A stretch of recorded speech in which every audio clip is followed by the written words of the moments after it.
June ആരംഭം തൊട്ട് loss ഏഞ്ചൽസിന്റെ വിവിധ ഭാഗങ്ങളിൽ കുടിയേറ്റക്കാരെ ലക്ഷ്യമിട്ട് നടക്കുന്ന റെയ്ഡ് വലിയൊരു കലാപ തീയിലേക്കാണ് അമേരിക്ക എടുത്തിട്ടിരിക്കുന്നത്. കുടിയേറ്റ വേട്ടയിൽ പ്രതിഷേധിച്ച സമാധാനപരമായി തുടങ്ങിയ പ്രക്ഷോഭം ഇപ്പോൾ കലാപ തീയായി US നഗരങ്ങളിലേക്കെല്ലാം പടരുകയാണ്. ജൂൺ 7-ന് പ്രസിഡന്റ് ഡൊണാൾഡ് ട്രംപ് നടത്തിയ ഒരു നീക്കമാണ് പ്രതിഷേധം ആളിക്കത്തിച്ചത്. ഭരണകൂടത്തിനെതിരെ തെരുവിലിറങ്ങിയവരെ നിയന്ത്രിക്കാനെന്ന് പറഞ്ഞ് അമേരിക്കയുടെ സൈനിക റിസർവ് യൂണിറ്റായ നാഷണൽ ഗാർഡിനെയും US മറൈനെയും ലോസ് ഏഞ്ചൽസിലേക്ക് അയക്കുകയായിരുന്നു ട്രംപ്. സർക്കാർ വിരുദ്ധ കലാപമാണ് നടക്കുന്നതെന്ന് ആരോപിച്ചായിരുന്നു നടപടി. എന്താണിപ്പോൾ അമേരിക്കയിൽ സംഭവിക്കുന്നത്? US-നെ പിടിച്ചുകുലുക്കുന്ന എമിഗ്രേഷൻ വിരുദ്ധ പ്രക്ഷോഭത്തിന്റെ തുടക്കം എവിടെയായിരുന്നു? വിശദമായി പരിശോധിക്കാം. സ്വാഗതം ഇൻഡെപ്തിലേക്ക്.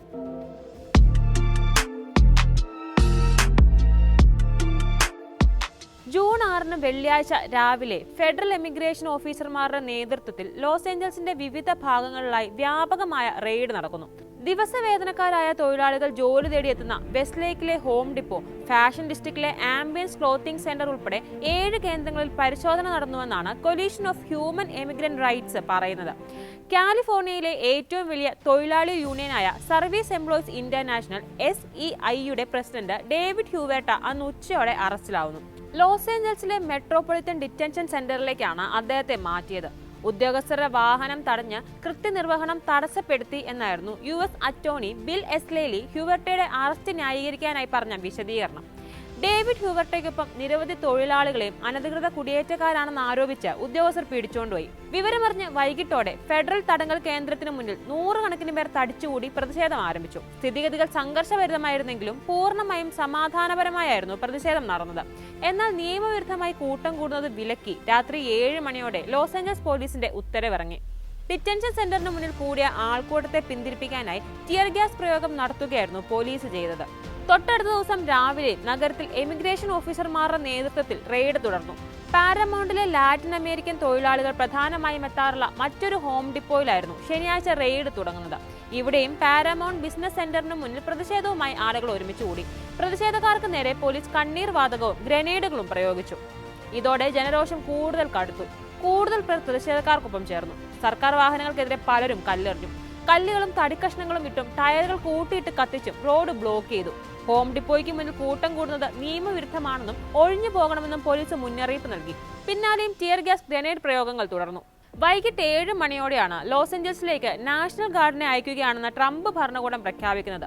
തൊട്ടു പിന്നാലെ നീക്കത്തെ കാലിഫോർണിയ ഗവർണർ ഗാവിൻ ന്യൂസം എതിർത്തെങ്കിലും ട്രംപ് അത് വിലവെച്ചതേയില്ല. 1965-ന് ശേഷം ഇതാദ്യമായാണ് സ്റ്റേറ്റ് ഗവർണറുടെ അഭ്യർത്ഥനയില്ലാതെ ഒരു രാഷ്ട്രീയ സംഘർഷം നേരിടാൻ US പ്രസിഡന്റ് നേരിട്ട് സൈന്യത്തെ അയക്കുന്നത്. നാഷണൽ ഗാർഡിനൊപ്പം കാലിഫോർണിയയിലെ ക്യാമ്പ് പെൻഡൽട്ടണിലുള്ള 500 US മറൈനുകളോട് ഏത് നീക്കത്തിനും ഒരുങ്ങിയിരിക്കാൻ രാത്രി തന്നെ പ്രതിരോധ സെക്രട്ടറി പീറ്റ് ഹെഡ്സെത്ത് ഉത്തരവിടുകയും ചെയ്യുന്നുണ്ട്. അന്ന് രാത്രിയും പോലീസും പ്രതിഷേധക്കാരും തമ്മിൽ ഏറ്റുമുട്ടലുണ്ടായി. ലോസ് ഏഞ്ചൽസിൽ ഉടനീളം രാത്രികാല കർഫ്യൂ പ്രഖ്യാപിച്ചു. ഞായറാഴ്ച രാവിലെയോടെ 300 നാഷണൽ ഗാർഡ് അംഗങ്ങൾ ലോസ് ഏഞ്ചൽസിൽ വിന്യസിക്കപ്പെട്ടു. വൻ സുരക്ഷാ സന്നാഹങ്ങൾക്കിടയിലും മെട്രോപൊളിറ്റൻ ഡിറ്റൻഷൻ സെന്ററിന് മുന്നിൽ കൂടുതൽ ജനങ്ങൾ തമ്പടിച്ചു. ഇവിടെയും എമിഗ്രേഷൻ ഓഫീസർമാർക്ക് സുരക്ഷയൊരുക്കാൻ നാഷണൽ ഗാർഡ് എത്തിയിരുന്നു. പ്രതിഷേധം കനക്കുംതോറും ആളുകളുടെ എണ്ണവും കൂടി. നഗരവീഥികളെല്ലാം ആയിരക്കണക്കിന് പ്രതിഷേധക്കാർ കൈയടക്കി. നഗരത്തിൽ കൂട്ടം കൂടി നിൽക്കുന്നത് നിയമവിരുദ്ധമാണെന്ന് ചൂണ്ടിക്കാട്ടി ലോസ് ഏഞ്ചൽസ് പോലീസ് പല തവണ മുന്നറിയിപ്പ് നൽകിയെങ്കിലും പ്രതിഷേധക്കാർക്ക് പിന്തിരിയാൻ ഭാവമുണ്ടായിരുന്നില്ല. കണ്ണീർ വാതകവും പെപ്പർ സ്പ്രേയും പ്രയോഗിച്ചു പോലീസ്. ഇത് പ്രതിഷേധക്കാരെ കൂടുതൽ അക്രമാസക്തരാക്കാനേ ഉപകരിച്ചുള്ളൂ. പലയിടത്തും അക്രമ സംഭവങ്ങൾ റിപ്പോർട്ട് ചെയ്തു തുടങ്ങി. വ്യാപാര സ്ഥാപനങ്ങളിലും വാഹനങ്ങളിലുമെല്ലാം ഗ്രാഫിറ്റി സ്പ്രേ അടിച്ചു ആൾക്കൂട്ടം. നഗരത്തിന്റെ വിവിധ ഭാഗങ്ങളിൽ പാർക്ക് ചെയ്തിരുന്ന ഗൂഗിളിന്റെ ഡ്രൈവറില്ലാ കാറായ വേമോ ലക്ഷ്യമിട്ടുള്ള ആക്രമണങ്ങളും റിപ്പോർട്ട് ചെയ്തു. 1-2 ഇടങ്ങളിൽ ആളുകൾ കാറിന്റെ ഗ്ലാസ് തകർക്കുകയും തീയിടുകയും ചെയ്തിരുന്നു. സൈന്യത്തെയും വൻ പോലീസ് സന്നാഹത്തെയും വിന്യസിച്ചിട്ടും പ്രതിഷേധക്കാർ പിന്തിരിയാൻ കൂട്ടാക്കിയില്ല. പ്രധാന നഗരവീഥികൾ മുതൽ ദേശീയപാതയായ 101 ഫ്രീവേ വരെ അവർ കൈയടക്കി. അക്രമാസക്തരായ ജനക്കൂട്ടം പോലീസിന് നേരെ മാലിന്യവും പാറ കഷ്ണങ്ങളും എറിഞ്ഞു. കാലിഫോർണിയ ഗവർണർ ന്യൂസോമും ലോസ് ഏഞ്ചൽസ് മേയർ കാരൻ ബാസും രംഗത്തിറങ്ങി പ്രതിഷേധക്കാരോട് അടങ്ങാൻ ആഹ്വാനം ചെയ്തു.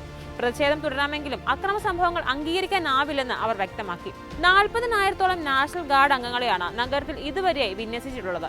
എന്നാൽ സർക്കാർ വിരുദ്ധ പ്രക്ഷോഭം 4 ദിവസം പിന്നിട്ടിട്ടും കൂടുതൽ അക്രമാസക്തമാവുകയല്ലാതെ ഇനിയും നിയന്ത്രിക്കാൻ സൈനിക ശക്തി കൊണ്ടും ആയിട്ടില്ല. എമിഗ്രേഷൻ റെയ്ഡും പ്രതിഷേധവുമെല്ലാം നഗരത്തിലെ വാണിജ്യ വ്യവസായ രംഗങ്ങളെയും വൻതോതിൽ ഉലച്ചിട്ടുണ്ട്. ഫാഷൻ ഡിസ്ട്രിക്റ്റിലെ തൊഴിലാളികൾ, ദിവസവേതനക്കാർ, റെസ്റ്റോറന്റ് ജീവനക്കാർ എന്നിവരെയെല്ലാം റെയ്ഡിൽ വ്യാപകമായി അറസ്റ്റ് ചെയ്ത് തടങ്കൽ പാളയത്തിൽ അടച്ചതായാണ് വിവരം. ട്രംപിന്റെ കുടിയേറ്റ വിരുദ്ധ നയത്തിന്റെ ഭാഗമായി എമിഗ്രേഷൻ ഓഫീസർമാർ നടത്തുന്ന റെയ്ഡിനെതിരെ ലോസ് ഏഞ്ചൽസ് തുടങ്ങിയ പ്രതിഷേധം മറ്റ് US നഗരങ്ങളിലേക്കും വ്യാപിക്കുകയാണിപ്പോൾ. New York, Chicago, Dallas, San Francisco എന്നിവിടങ്ങളിലെല്ലാം ട്രംപിനെതിരായ ജനരോഷം തെരുവിലേക്ക് പടരുകയാണ്. ഭരണകൂട വേട്ടയിൽ സാമൂഹിക കൂട്ടായ്മകളും ഡെമോക്രാറ്റുകൾ ഉൾപ്പെടെയുള്ള രാഷ്ട്രീയ നേതാക്കളും വിമർശനം കടുപ്പിക്കുകയും ചെയ്തിട്ടുണ്ട്. പ്രതിഷേധക്കാരെ നിയന്ത്രിക്കാൻ സൈന്യത്തെ അയച്ച ട്രംപ് ഭരണകൂടത്തിന്റെ നടപടി കാലിഫോർണിയ സ്റ്റേറ്റ് ഭരണകൂടത്തെയും ചൊടിപ്പിച്ചിട്ടുണ്ട്. പ്രകോപനപരമായ നടപടിയാണിതെന്നാണ് ഗവർണർ ഗാവിൻ ന്യൂസം വിമർശിച്ചത്. രാജ്യത്തെ ജനാധിപത്യം സംരക്ഷിക്കുക എന്ന വിലപ്പെട്ട ദൗത്യം നിർവഹിക്കാനുള്ളതാണ് US മറൈൻസ്. അവർ ആരുടെയും രാഷ്ട്രീയ കരുക്കളല്ല. നിയമവിരുദ്ധമായാണ് പ്രതിരോധ സെക്രട്ടറി അമേരിക്കൻ തെരുവുകളിൽ സൈന്യത്തെ വിന്യസിച്ചിരിക്കുന്നത്. പച്ചയായ അധികാര ദുർവിനിയോഗമാണിത്. ഇതിനെതിരെ കോടതികളും കോൺഗ്രസും നടപടി സ്വീകരിക്കണം. എല്ലാ പരിധിയും ലംഘിച്ചാണ് ഇവർ മുന്നോട്ട് പോകുന്നത്. ഇങ്ങനെയെല്ലാം രൂക്ഷമായ ഭാഷയിലാണ് ഗാവിൻ ന്യൂസം വിമർശിച്ചത്. ന്യൂസോമും കാലിഫോർണിയ അറ്റോർണി ജനറൽ റോബ് ബോണ്ടെയും സൈനിക നടപടിക്കെതിരെ ഫെഡറൽ കോടതിയെ സമീപിച്ചിരിക്കുകയാണിപ്പോൾ. എന്നാൽ കുടിയേറ്റ വിരുദ്ധ വേട്ട തുടരാൻ ഉറച്ചു തന്നെയാണ് ട്രംപ്. ലോസ് ഏഞ്ചൽസിനെ കുടിയേറ്റ അധിനിവേശത്തിൽ നിന്നും മോചിപ്പിക്കാൻ ആവശ്യമായ എല്ലാ നടപടികളും സ്വീകരിക്കാൻ ഭരണകൂടത്തിന് നിർദ്ദേശം നൽകിയിട്ടുണ്ടെന്നാണ് ട്രംപ് അറിയിച്ചത്. കുടിയേറ്റ കലാപം അവസാനിപ്പിക്കാൻ ഉത്തരവും ഇട്ടിട്ടുണ്ട്. നിയമവിരുദ്ധ കുടിയേറ്റക്കാരെ മുഴുവൻ പുറത്താക്കി ലോസ് ഏഞ്ചൽസിനെ സ്വതന്ത്രമാക്കുമെന്ന് പ്രഖ്യാപിച്ചിരിക്കുകയാണ് ട്രംപ്. അതേസമയം മെക്സിക്കോയുടെ ദേശീയ പതാക പ്രതിഷേധങ്ങളുടെ എല്ലാം പ്രതീകമായി മാറിയതും കൗതുകമുണർത്തുന്ന കാഴ്ചയാണ്. ട്രംപിന്റെ കുടിയേറ്റ വിരുദ്ധ നയങ്ങൾ ഏറ്റവും കൂടുതൽ ബാധിക്കുന്നത് തൊട്ട അയൽപ്പക്കത്തുള്ള മെക്സിക്കോക്കാരെയാണ്. അതിനാൽ തന്നെ ആ രാജ്യത്തിന്റെ പതാക പ്രതിഷേധത്തിന്റെ കേന്ദ്രമായി മാറുന്നത് പ്രതീകാത്മകമാണ്. ട്രംപിനോട് ഇടഞ്ഞു നിൽക്കുന്ന മറ്റ് ലാറ്റിൻ അമേരിക്കൻ രാജ്യങ്ങളുടെ പതാകകളും പ്രതിഷേധക്കാർ ഉയർത്തുന്നുണ്ട്.